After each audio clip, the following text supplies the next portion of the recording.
Hello student, कसे आहात? मजेत आहात ना? So student, last lecture we studied about the Kelvin cycle. Today we are going to discuss about the some numerical problems which is related to the Kelvin cycle. ठीक आहे, म्हणजे last लेक्चरला आपण जे केल्विन सायकल स्टडी केलं त्याच्या बेसवरचे काही problems numericals आपण आज स्टडी करूया. तर पहिलं न्यूमेरिकल बघा काय दिले. First one is the for synthesis of one molecule of glucose the requirement of ATP and NADPH2 is respectively, means how many ATP and how many NADPH2 is required for synthesis of one molecule of glucose. काय विचारले? एक glucose मिळण्यासाठी किंवा एक ग्लुकोजचं synthesis होण्यासाठी किती ATP लागणार आणि किती NADPH2 लागणार. तर आपण बघितलं होतं बघा काय होतं, जेव्हा केल्विन सायकलचे 6 टर्न लागतात, हे तर माहिती आपल्याला 6 टर्न रिक्वायर्ड. मग 6 टर्न जेव्हा लागतात तेव्हा काय होतं, जेव्हा फॉस्फोग्लिसरिक ॲसिड आहे, फॉस्फोग्लिसरिक ॲसिडचं किती मॉलिक्यूल आहे ते 12 मॉलिक्यूल ऑफ फॉस्फोग्लिसरिक ॲसिड. याचं कन्वर्जन कशात होतं, 12 molecule of 1,3 di phosphoglyceric acid मध्ये होतं. 3 कार्बनचं हे पण असेल, हे पण 3 कार्बनचं आहे. तेव्हा काय होतं, इथं फॉस्फोरिलेशन होतं, म्हणजे इथं एटीपीचं युटिलायझेशन होतं. मग इथं किती एटीपी यूज झाल्या होत्या आपण बघितलं होतं. इथं टोटल 12 एटीपी लागले. ठीक आहे, 12 एटीपी. मग हे झाले 12 एटीपी, हे आलं. आणि नंतर बघा हा पुढची एक स्टेप बघा, रिजनरेशन जेव्हा होतं कोणाचं, RUBPचं, तेव्हा तिथं एकदा काय होतं, फॉस्फोरिलेशन होतं. राईट, म्हणजे काय होतं बघा या ठिकाणी जे RUMP असतं, किती मॉलिक्यूल होते हे, 6 मॉलिक्यूल ऑफ RUMP. किती कार्बनचं होतं, 5 कार्बनचं. मग 6 मॉलिक्यूल ऑफ RUMP याच्यापासून काय बनलेलं, 6 molecule of RUBP having 5 carbon. हे जेव्हा तयार झालं या ठिकाणी किती एटीपी यूज झाले, 6 एटीपी मॉलिक्यूल. ठीक आहे, मग टोटल एटीपी किती यूज केलं बघा, इथं हे एटीपी लिहिले मी 6 एटीपी आणि इथल्या एटीपी किती, हा 12 एटीपी, म्हणजे टोटल किती यायला पाहिजे, 18 एटीपी मॉलिक्यूल. करेक्ट की नाही? करेक्ट आहे. मग हे झालं 18 एटीपी. मग 18 वाला ऑप्शन शोधा. 15, 12, 30, 18, म्हणजे हे असू शकते, हे येणार नाही, हे येणार नाही, हे येणार नाही, म्हणजे 18 एटीपी. आता पुढची स्टेप बघा, जेव्हा 12 मॉलिक्यूल ऑफ 1,3 डायफॉस्फोग्लिसरिक ॲसिडचं रिडक्शन होतं आणि त्याच्यापासून काय तयार होतं, फॉस्फोग्लिसरॉल्डिहाइड बनतं. ठीक आहे, फॉस्फोग्लिसरॉल्डिहाइड तयार होतं. किती मॉलिक्यूल होतात, 12 मॉलिक्यूल बनतात. तेव्हा काय होतं या ठिकाणी, 12 NADPH2चं काय होतं, युटिलायझेशन होतं. ठीक आहे, आणि राहतं काय, 12 NADPH2. ठीक आहे, प्लस 12 इनऑर्गॅनिक फॉस्फेट. मग हे किती यूज झाले बघा, 12 मॉलिक्यूल, म्हणजे किती येणार, हे answer. Correct answer is option number 4, 18 ATP and 12 NADPH2 required for synthesis of one molecule of glucose. Okay, then second question, second बघा, how many Kelvin cycle forms one glucose molecule. म्हणजे किती kelvin cycle व्हाव्या लागतील तेव्हा एक glucose बनेल. आपण बघितलं होतं, जर एक CO2 एंट्री करतो, एक जर केल्विन झालं तर एकच CO2 काय झालं, फिक्सेशन होतं. पण एक CO2 आल्यानंतर पूर्ण ग्लुकोज मिळतो का, नाही मिळत. त्यासाठी आपल्याला 6 केल्विन सायकल घ्याव्या लागतात. मग 6 टर्न म्हणजे 6 kelvin cycle, that is 6 kelvin cycle forms one glucose molecule. म्हणजे आन्सर कोणतं असणार, हे सेकंड ऑप्शन, 6 केल्विन सायकल. आता ह्याच क्वेश्चन मध्ये असं पण घेऊ शकतो, समजा मी ह्या 1 ग्लुकोज मॉलिक्यूलच्या ऐवजी इथं काय लिहिलं, मी समजा या ठिकाणी घेतलं 4 ग्लुकोज मॉलिक्यूल. ठीक आहे, FOUR means how many Calvin's cycles forms 4 glucose molecule. मग जर समजा 6 केल्विन सायकल झाल्या तर तेव्हा एक ग्लुकोज मॉलिक्यूल बनतं. करेक्ट. 6 केल्विन झालं तर एक ग्लुकोज बनतं.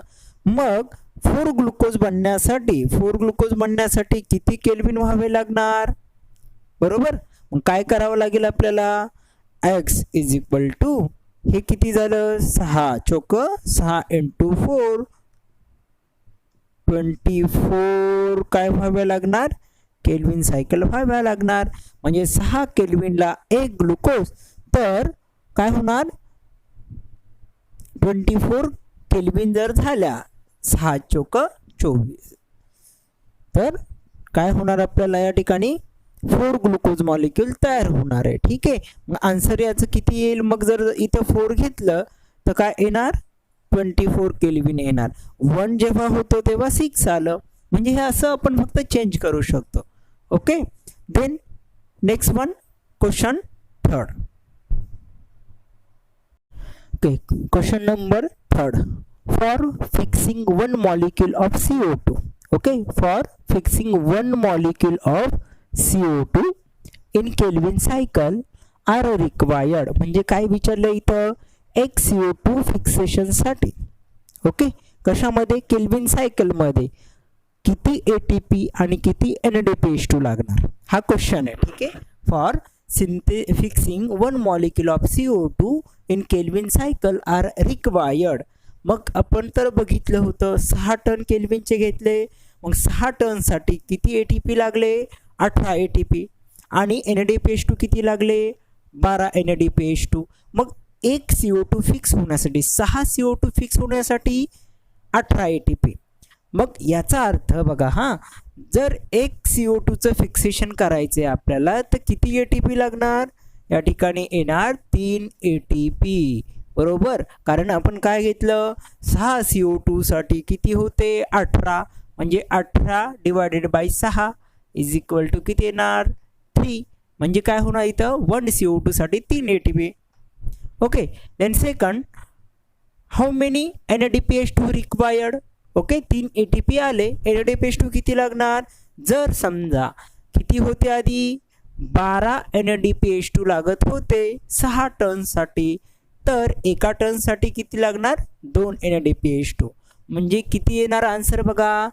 For fixing 1 molecule of CO2 in Kelvin cycle are required.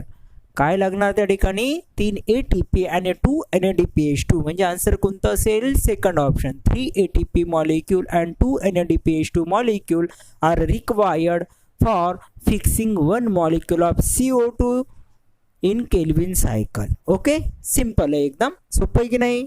Okay. आता पुढचा क्वेश्चन बघा. Question number 4. NC3 pathway out of 12 molecule किती पैकी? 12 पैकी दिलेत बघा. Out of 12 molecule of phosphoglyceraldehyde, 3-phosphoglyceraldehyde, the number of molecule used to continue the cycle. म्हणजे continue होण्यासाठी, सायकल कंटिन्यू होण्यासाठी, ठीक आहे, तर किती मॉलिक्यूल लागणार ते विचारले. कोणाचे? फॉस्फोग्लिसरॉल्डिहाइडचे. याचा अर्थ सरळ त्यांनी काय विचारलंय बघा. टोटल किती आहेत? 12 मॉलिक्यूल आहेत. Means out of 12 molecule of PgAl, ह्या 12 मॉलिक्यूल पैकी काय होतं या ठिकाणी? आउट ऑफ 12 मॉलिक्यूल 2 मॉलिक्यूल कुठे गेले? 2 मॉलिक्यूल सिंथेसिस ऑफ ग्लुकोज. म्हणजे हे 2 मॉलिक्यूल कुठे गेले? ग्लुकोजच्या सिंथेसिसला यूज झाले. आणि राहिले किती? 10 molecule, 10 molecule of phosphoglyceraldehyde for regeneration of RUBP. आणि जर RUBPचं रिजनरेशन झालं तरच काय होणार आहे? पुन्हा CO2चं फिक्सेशन व्हायला RUBP इन्व्हॉल्व होणार. ठीक आहे. म्हणजे इथं आन्सर काय असायला हवे? 10 मॉलिक्यूल ऑफ फॉस्फोग्लिसरॉल्डिहाइड कशासाठी यूज होणार? To continue the Calvin cycle again. म्हणजे answer goes to third option, 10 molecule of phosphoglyceraldehyde. ठीक आहे. नंतर क्वेश्चन 5 बघा. Question number 5. If 36 molecule of phosphoglyceraldehyde are form. किती मॉलिक्यूल बनले त्या ठिकाणी? 36 मॉलिक्यूल. कोणाचे? फॉस्फोग्लिसरॉल्डिहाइडचे. आता इकडे बघा, आपल्याला माहित होतं, क्वेश्चन कंप्लीट करून घेऊ आधी. If 36 molecule of phosphoglyceraldehyde are form during C3 cycle, no doubt, how much of them are converted into glucose. मग ह्या 36 पैकी किती मॉलिक्यूल ग्लुकोज बनवण्यासाठी यूज होणार आणि किती मॉलिक्यूल रिजनरेशनसाठी यूज होणार, कोणाच्या RUBPच्या. ठीक आहे, हे विचारलंय तुम्हाला. मग आता इथं बघा, आपल्याकडे 12 मॉलिक्यूल होते. हाच बघा, इकडचा 12 पैकी 2 मॉलिक्यूल ग्लुकोजसाठी यूज झाले, इकडे 10 मॉलिक्यूल RUBPच्या रिजनरेशनला झाले. मग आता इथं 12च्या ऐवजी किती दिले, 36 मॉलिक्यूल. मग 36 मॉलिक्यूल घेतलं आपण, कोणाचे, फॉस्फोग्लिसरॉल्डिहाइडचे घेतले 36 मॉलिक्यूल. मग जर समजा इथं 12 मॉलिक्यूल पैकी 2 यूज होतात ग्लुकोज बनवायला, तर 36 पैकी किती यूज होणार, 12 त्रिक 36, म्हणजे किती होणार या ठिकाणी बघा. हां, 12 त्रिक 36, हां करेक्ट. मग हे 12 PGL जर असतील तर 2 मॉलिक्यूल यूज झाले, 2 मॉलिक्यूल जर यूज होतात इथं, तर 36 पैकी किती होणार, तर या ठिकाणी बघा 12 12 12 12 24 36, करेक्ट. 12 2 24, 12 त्रिक 36. मग ह्या 12 पैकी 2 मॉलिक्यूल कशामध्ये गेले, ग्लुकोज सिंथेसिसला गेले. यापैकी 2 मॉलिक्यूल ग्लुकोजच्या सिंथेसिसला, यापैकी 2 मॉलिक्यूल ग्लुकोजच्या सिंथेसिसला. म्हणजे टोटल किती मॉलिक्यूल ग्लुकोजच्या सिंथेसिससाठी यूज होणार, 6. ह्याच 12 पैकी 10 मॉलिक्यूल कशासाठी लागले, रिजनरेशन ऑफ RUBP. यापैकी regeneration of RUBP 10 molecule, regeneration of RUBP. Total किती आले, 30 molecule of phosphoglyceraldehyde required for regeneration of RUBP. म्हणजे हे 30 आणि हे 6, 36 होणार. मग असं ऑप्शन शोधायचं. मग पहिल्यांदा तुम्हाला काय विचारले त्यांनी, ग्लुकोजसाठी, आणि नंतर RUBP साठी विचारलंय. म्हणजे आन्सर पहिलं ग्लुकोजचं 6 यायला पाहिजे. मग इथं कुठे बघा, हे झालं 6 आणि 30. That is third option is correct. Means 6 molecule of phosphoglyceraldehyde for कशासाठी यूज होणार, ग्लुकोजसाठी, ग्लुकोजच्या सिंथेसिससाठी, आणि 30 molecule for regeneration of RUBP. ठीक आहे, सोपं आहे की नाही. हा झालं क्वेश्चन नंबर 5, इथं कम्प्लीट होतंय. याच्यानंतर पुढचा क्वेश्चन बघूया. Question number 6, to make 1 molecule of glucose 6 turn of Calvin cycle are required. म्हणजे एक ग्लुकोज बनवायला किती टर्न लागले, 6 टर्न लागले. Select incorrect pair that goes in and comes out of the Calvin cycle. म्हणजे केल्विन सायकलमध्ये काय यूज झालं आणि काय मिळालं ते विचारले. इनकरेक्ट पेअर, मग इन दिले, इथं आउट दिले. मग बघा, केल्विन सायकल आपण स्टडी केलं. केल्विन सायकलमध्ये किती ATP यूज होतात, 6 टर्न. म्हणजे किती ATP, 18 ATP यूज झाले, करेक्ट. मग इकडे 18 ATP यूज होणार, राहणार काय, 18 ADP तयार होणार, करेक्ट आहे, हे बरोबर आहे. सेकंड, 6 CO2 यूज झाले, करेक्ट. 1 ग्लुकोज मिळाला, म्हणजे 6 CO2 reduce into 1 glucose molecule, हे पण करेक्ट येतं. नंतर थर्ड बघा, 12 ATP 12 ADP, पण टोटल ATP किती यूज होतात, 18. 12 ATP होतात का, 12 होणार. फॉस्फोरिलेशनच्या वेळेस 12 ATP यूज होतात. कुठे, फॉस्फोग्लिसरिक ॲसिड कन्वर्ट इंटू 1,3-डायफॉस्फोग्लिसरिक ॲसिड, तेव्हा 12. आणि रिजनरेशनच्या वेळेस काय लागत आहेत, 6 ATP. असे टोटल 18 ATP हवे, पण इथं 12 दिलेत, म्हणजे हे काय होणार, रॉंग होणार. आणि 12 NADPH2 हे यूज होणार, 12 NADP बाहेर पडणार. ठीक आहे, म्हणजे करेक्ट या ठिकाणी आपलं या ऑप्शनमध्ये इनकरेक्ट कोणतं असणार आहे, ऑप्शन नंबर 3 असणार आहे. ठीक आहे, आता पुढचा क्वेश्चन बघा. How much oxygen is form, किती ऑक्सिजन बनणार आहेत, फ्रॉम 264 ग्राम ऑफ CO2. म्हणजे CO2चं किती दिले, 264 ग्राम दिले. And 216 gram of water. मग ह्या वॉटरपासनं बघा, हां किती ऑक्सिजन तयार होणार, ग्राममध्येच विचारलेत. इथं नंबर ऑक्सिजनचे नाही काढायचे, तर आपल्याला ग्राममध्ये वेट दिले, मॉलिक्युलर वेट, त्याच्या फॉर्ममध्ये आपल्याला इथं आन्सर आणायचे. ठीक आहे. आता इथं बघा 264 काय दिले, 264 ग्राम ऑफ CO2 दिले. करेक्ट. म्हणजे CO2चं काढा बघू आधी, मॉलिक्युलर मास किंवा वेट काय बोलतो आपण ते.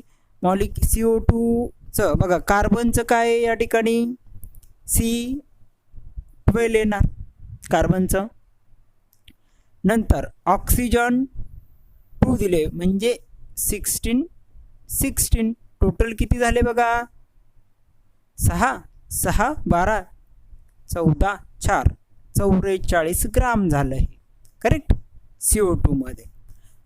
नंतर आता हे 44 ग्राम आलं, मग या ठिकाणी आपल्याला काय हे करायचे, ऑक्सिजनचं काढायचं. हे एकामध्ये एवढं आहे, मग त्यांनी किती दिले, 264 ग्राम दिले. इथं एका CO2 मध्ये एवढं ग्राम आहे. जर एक CO2 मध्ये वेट किती असणार आहे, 44 ग्राम असेल, तर हाऊ मेनी CO2, आधी CO2 काढूया. म्हणजे 264 ग्राम, इकडे x म्हणूया, CO2 क्रॉस करा बघू काय होणार या ठिकाणी. 264 ग्राम डिवायडेड बाय 44 म्हणजेच किती येणार बघा,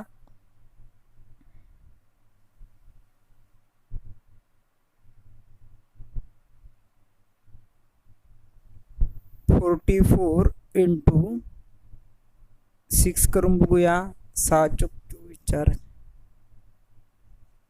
करेक्ट. म्हणजे काय होणार या ठिकाणी, 6. म्हणजे काय लागले या ठिकाणी, 6 CO2 यूज झाले. याच्यावरून लक्षात आलं असेल हे फोटोसिंथेसिसचं इक्वेशन आहे. 6 CO2 आले प्लस किती H2O लागतात, 12 H2O लागणार. मग इथं H2Oचं किती दिले बघा, 216 ग्राम ऑफ H2O दिले.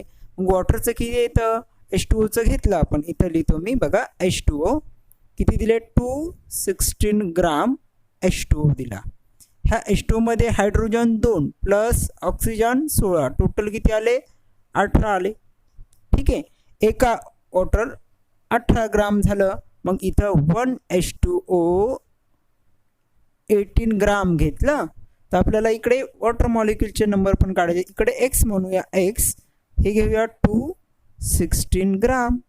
ठीक आहे. क्रॉस मल्टिप्लिकेशन केलं की आपल्याला काय मिळणार या ठिकाणी, 216 ग्राम डिवायडेड बाय 18 दॅट इज किती येणार, 12 येणार. म्हणजेच इथे किती येणार, 12 H2O. इट गिव्ज, आपल्याला माहिती आहे क्लोरोफिल A, आणि हे झालं लाईट, आणि काय राहणार 6, इथं काय राहणार C6H12O6 that is glucose plus 6H2O plus 6O2 म्हणजे किती ऑक्सिजन मॉलिक्यूल येणार, 6O2 येणार. मग हे 6O2चं काढायचं ग्राममध्ये, आपल्याला किती येते बघा 6O2 साठी. ठीक आहे. एक ऑक्सिजन जर घेतला, ऑक्सिजनचं किती या ठिकाणी आपण बघितलं 16, ते झालं 16. O2 साठी फक्त 32, किती येते टोटल, इंटू 6 करा, 19. म्हणजे आन्सर कोणतं, सेकंड ऑप्शन 192 ग्राम. ठीक आहे. This is about the sum numerical questions related to the Kelvin cycle. Thank you.